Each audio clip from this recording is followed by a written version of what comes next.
भेट गे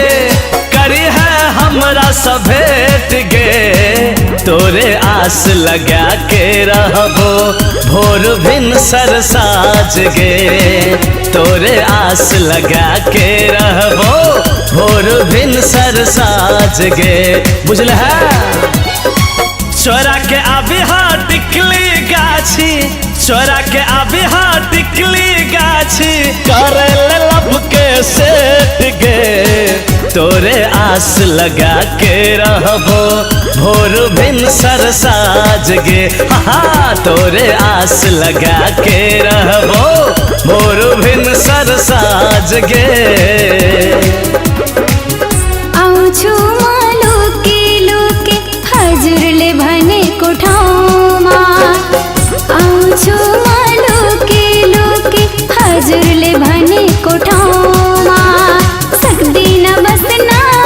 सुझार हजुर बिना को यो गाउँमा अब नहीं हम रह सकबो करी है हमरा से भेट गे तोरे आस लगा के रहबो भोर भिन सर साज गे हाँ तोरे आस लगा के रहबो भोर भिन सर साज गे।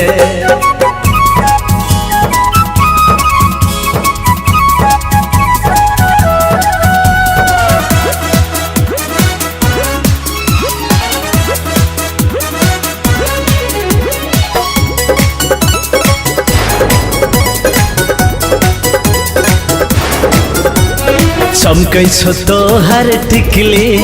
जना छटकै सावन के बिजली सम्झिन्छु तिमीलाई घरे घरे मनको गोरामा भनु कसरी हैन र चमकै छो तोहर टिकली जना छटकै सावन के बिजली सम्झिन्छु तिमीलाई घरे घरे मनको गोरामा भनु कसरी तोरे आस लगा के रहबो तोरे आस लगा के रहबो करी हमरा से भेट गे चोरा के आबी हाँ टिकली गाछी करे लब के सेट गे चोरा के आबी हाँ टिकली गाछी करे लब के सेट गे। आउँछु लुके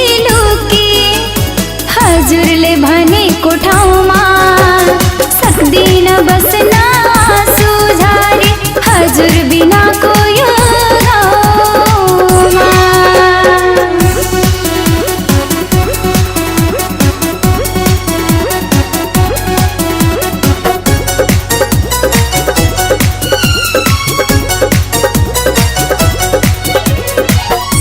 कसम साथ छोड्दैन कहिले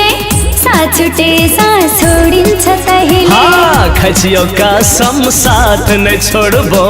करछियो बाचा बंधन नहीं तोड़बो कसम साथ छोड्दैन कहिले साथ छुटे साथ छोडिन्छ तहिले हाँ खचियो कसम साथ नहीं छोड़बो करछियो बाचा बंधन नहीं तोड़बो तोरे आस लगा के रहबो तोरे आस लगा के रहबो करे है हमरा से भेट गे चोरा के आबिहा टिकली गाछे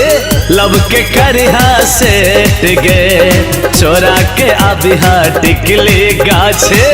लब के करिहा सेट गे। आउँछु म लुकी हजुरले भनेको ठाउँमा सक्दिन बस्न आँसु झारी हजुर बिना